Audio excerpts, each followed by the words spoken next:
fantastic night, first ever PFL Europe event. Yes. First thing I want to talk to you about is Lewis McGrillen. The guy is a superstar in the making. You recognise that. You said he was your one to watch this week. I've been working with him for a while. Everyone in Manchester has seen the superstar quality. What do you make of him? I mean, he delivered tonight. You know, the most impressive thing is he's a 22-year-old kid. He's undefeated, and he stepped in there with big pressure on his shoulders. He was taking on someone that's got double the pro experience, and he took him out. And the thing is, you know, because he hyped the fight up so much, he was moved up the card, right? He would have been third fight on the night, but because of the tension and the interest in the fight, he was bumped up.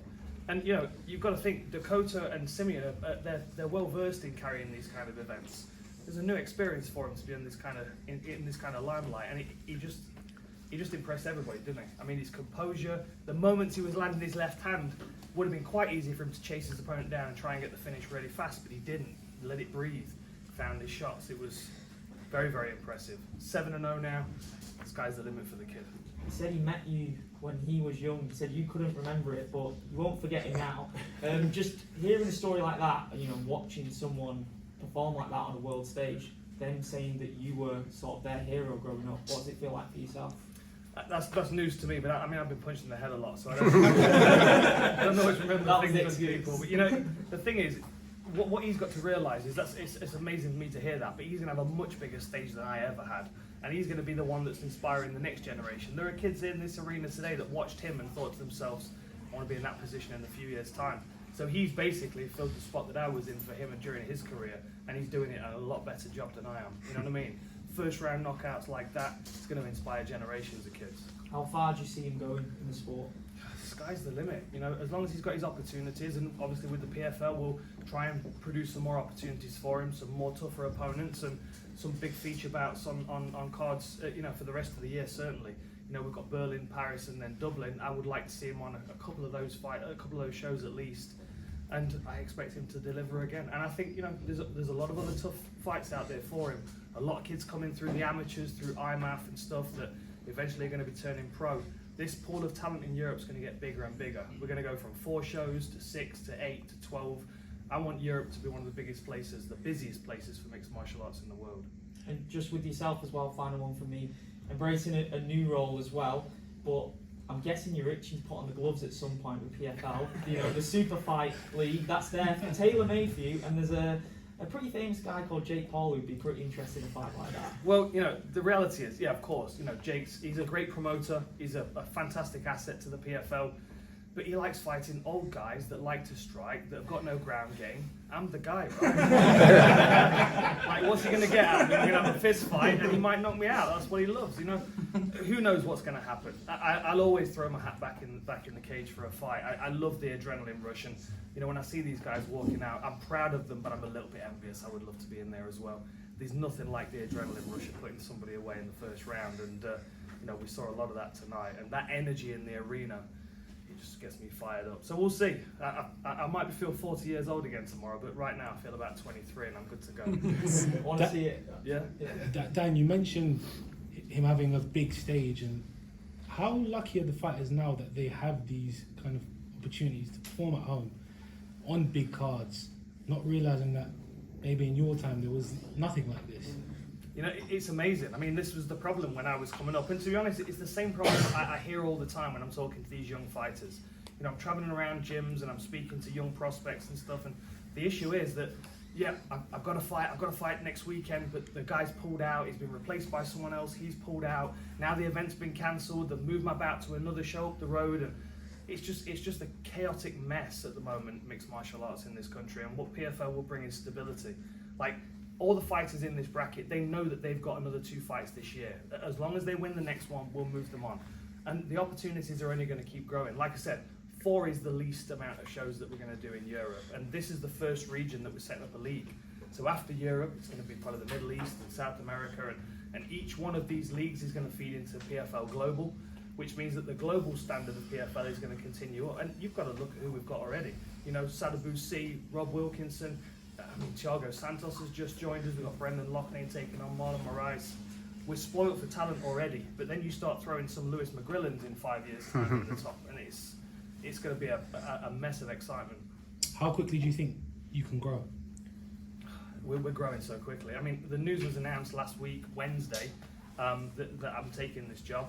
We were at the UFC Fighter Hotel, and I'm standing at breakfast getting hash browns with people coming up to me going, "So PFL then?" Like, if you want, yeah. Like people that are under contract with other organisations that are keen to make the move over, because no one's putting $100,000 on the table in Europe for a prize, and that's not including the money that you get to fight anyway. It's not like you're fighting for free and you might get the 100,000. You still get your fight purse, but the bonus at the end is 100,000, and potentially a ticket to PFL Global, which then you're in the $1 million bracket. And as Brendan Loughnane's shown, it's possible for anybody to grab that money. So if you had a message to potential newcomers, fighters around the globe, what would it be? Why should they come over to PFL?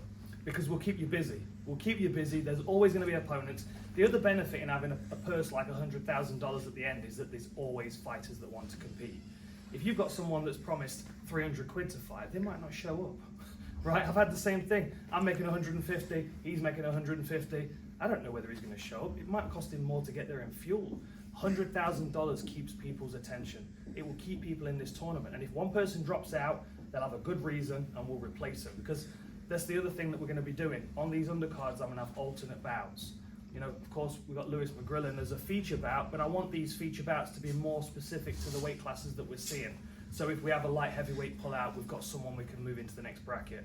You know, we had a fighter miss weight of the week, so we've got to move another fight to Berlin now. But it's exciting because I know we've got one fighter, I can find another prospect, and we're going to get a winner of that that's going to move through and fight one of the 3 flyweights that won tonight. It's just an exciting process to be a part of, and for me to be able to find fighters and plug them into it, I mean, I kind of feel like I'm made for this job.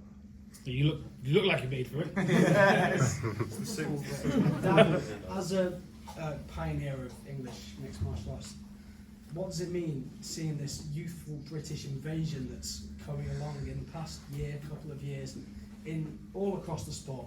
PFL we've seen tonight, Manchester especially a hotspot. We've seen Liverpool in certain different organisations, Tom Aspinall as well. I mean, there's such a depth of talent in English mixed martial arts. What does it mean to you seeing how the sport's grown from when you were fighting to what it is now? I don't think I could have imagined that MMA would grow like this. You know, Cage Warriors always did a great job of keeping consistent shows on in Europe, and I was fortunate enough to have a home with Cage Warriors, so they kept me relatively busy. But, you know, as mixed martial arts has grown, it seems like the consistency's dropped off. Like the UFC used to be here 2-3 times a year, every year in the UK. Now it's once a year, maybe twice a year. Like if I'm a local fighter, I want to be fighting in front of my hometown crowd on a big event. And PFL Europe is specific to Europe. You know, we're going to be doing shows here all the time consistently, and we're going to need loads and loads of fighters to fill these cards. I know this talent from watching the IMAS, from watching the English team go over. We had 17 go over to the World Championships recently. Like, that's a handful of fighters that are going to be pro next year, that are going to be just as dangerous potentially as the people in the main events on these cards. It's just going to grow before our very eyes, and to be a little part of it, I'm honoured. Thank you very much. I'm just curious. Sorry. What do you think the major organisations like PFL can do to really push MMA into the mainstream in the UK? Because I feel like it's easy for all of us as fans to try and trick ourselves into thinking it is a bit more mainstream than it is. Yeah. But what do you think we can do to get it on the level as like football, boxing? Like what can we do to get it there? You know, it's accessibility, isn't it? You know, of course, we've got a great partnership with DAZN. We've got ITV are going to be putting out stuff as well. You know, it's accessible. The first couple of fights on the night were on YouTube. Anyone can watch them. Accessibility. People being able to watch these fights for free. The highlights spinning around the world on social media, and people thinking, oh, that's an interesting show. Looks like the UFC. I like the UFC. I'll have a look at PFL. And then the difference between the two, one's ultimate and one's professional. You know, one's fighting and one's fighters, right? And for me, professional fighters is always going to override, because that is the MO of the organisation. We're professional, we're about the fighters, and we're a league. That's the most important thing for me. Can I